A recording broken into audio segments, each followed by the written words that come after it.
hope that you all are having a wonderful Sunday. Hope you guys had a great week with your schoolwork, helping your mom and dad out around the house, because I know you're good helpers. Now this morning is going to be a little bit different. Last week we had a different teacher. This week it's going to be me. We are going to be singing a few songs, we're going to be teaching a story, and we're just going to have a lot of fun. So I hope you guys will turn your listening ears on, put your thinking caps on, and it is going to be a great Sunday. Welcome to Children's Church, guys.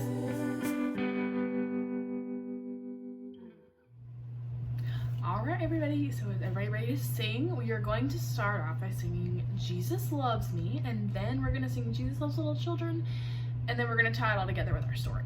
So, I need everybody help me sing out, because you guys know Miss Allison is a little shy. So, we're going to start off by singing Jesus Loves Me. Are you ready?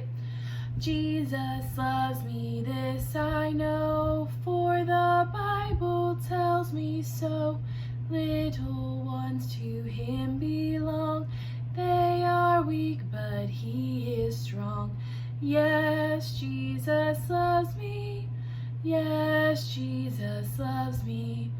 Yes, Jesus loves me, for the Bible tells me so.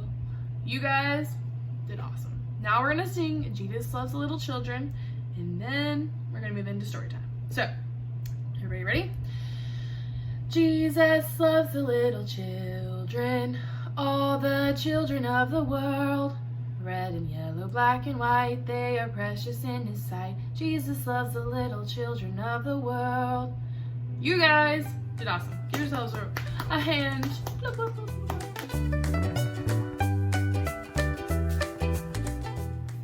All right, you guys did such a great job singing, and I am so excited to have online children's church with you today.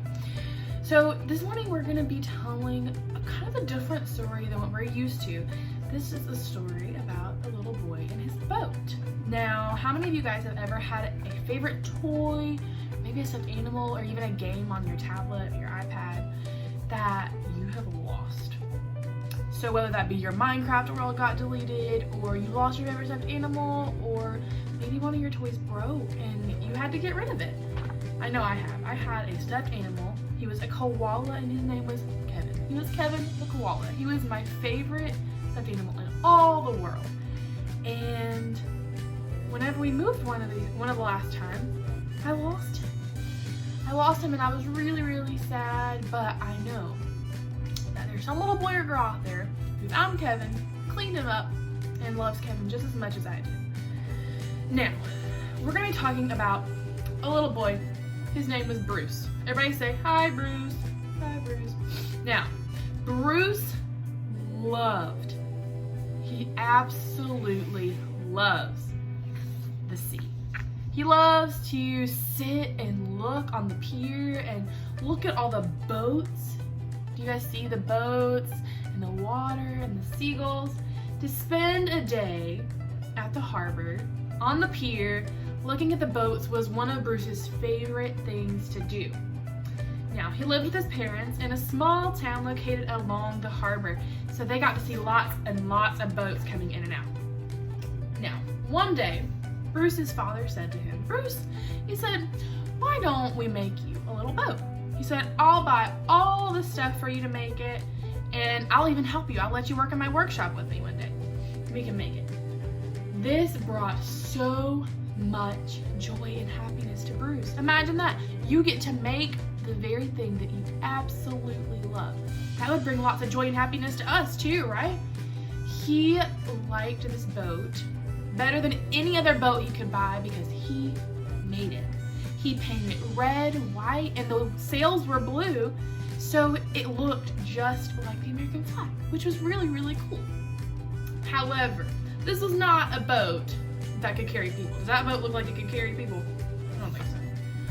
But it could sail on the lake where Bruce liked to go and just sit and watch the boats, as long as he held on to that little string.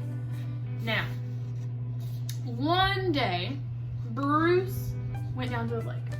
He hopped in the water, he went for a swim, he had his boat, so he was holding on to his little string, and he swam around, expressing all of his joy because he loved this boat so very much. Now, He guided it here and there throughout the water, make sure holding the string so it didn't go away. And all of a sudden he heard the fire alarms going off. And he jumped out of the water as fast as he could. He ran over to the dock and he tied the boat up with a string so that it wouldn't go anywhere while he was gone, while he went to go see what was going on in town. Now, the fire was so big. The fire took out an entire block of the city. Can you guys imagine a fire that big? Big enough that it took out massive buildings and banks and little buildings, and all of that space was just gone. Everything was gone. Bruce stood around and watched the firemen work and checked to make sure that people were okay. Even though he was a little boy, he still wanted to help.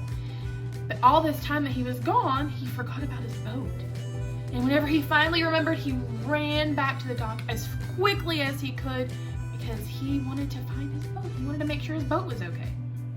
But whenever he got to the harbor, whenever he got back to where he had tied it up, he couldn't find it anywhere.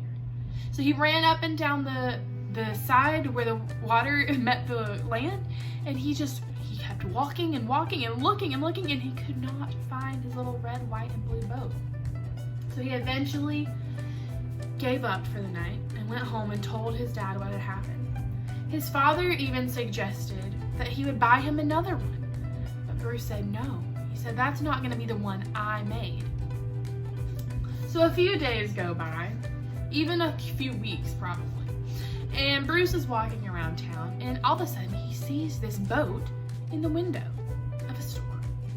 And he goes by, and he's walking with his father, of course, and Bruce goes, Dad, that's my boat. That's my boat that I lost. And Bruce's dad goes, are you sure, Bruce? Are you 100% sure that that is your boat? And he said, of course it is, Dad. He said, I made it. I'm the one who made it. You would think I would know. And he said, there's a mark on the front that will tell us whether or not it's my boat. He said, I put it specially there just in case I lost it. And so Bruce goes into the store, looks at it, and of course, that mark is there, which means that this boat right here is Bruce's boat. Now, you can imagine how excited Bruce was to finally have his boat back. He had been looking for it for weeks, and he finally found it. So, he walks in. It's a store, so there's a price tag on it. And do you think Bruce was too happy about that? I don't think so. They walked in. Bruce checked it to make sure it was his boat. He saw the price tag, and he walked up to the store owner and said, Sir, this is not your boat. And Bruce's dad had to explain to the store owner why Bruce had reacted that way. Of course, the store owner was saddened, but he had bought it from a fisherman who saw it the night of the fire. So the store owner said to Bruce, Son, he said, I will let you buy this boat back from me for exactly what I paid the fisherman. He said, no more. Since it's your boat, you can have it back for what I paid the fisherman. Now, do we think that Bruce was excited about this? I think so. Bruce's face gave the only answer that shop owner needed. So Bruce's dad helped him pay to get his boat back, and Bruce was so excited. Lovingly, Bruce took that boat back in his arms, and he said, little boat, he said, I'm so glad to have you back. He said, I missed you. You were pretty fun. He said, you're mine twice now. He said, once because I made you, and once because I bought you. Now, boys and girls, this may have been a different story than what we're used to for Children's Church, and I know that it's a little bit different, but this is still a very, very good principle, because what we know is that the same story is true about Jesus. We are twice Jesuses because, first of all, he made us. He made us exactly in the image of God, and we are such special creations because each one of us are different, but we all have been made to bring glory to God. And we're his secondly because he purchased us. Whenever he died on the cross, he shed his blood, and whenever he did that, he bought us back. So he redeemed us. And if we believe and trust in his name, and we call out to him, then we know that he will save us from our sins. So boys and girls, if you have any questions about how to be saved, or if you're saved, you can always talk to your mom or your dad. And whenever you come back to church, you can always ask Mr. Brandon or me, Miss Allison, or Miss Andrea. And any of us will be more than happy to show you how you can be saved. You can be bought back by Jesus.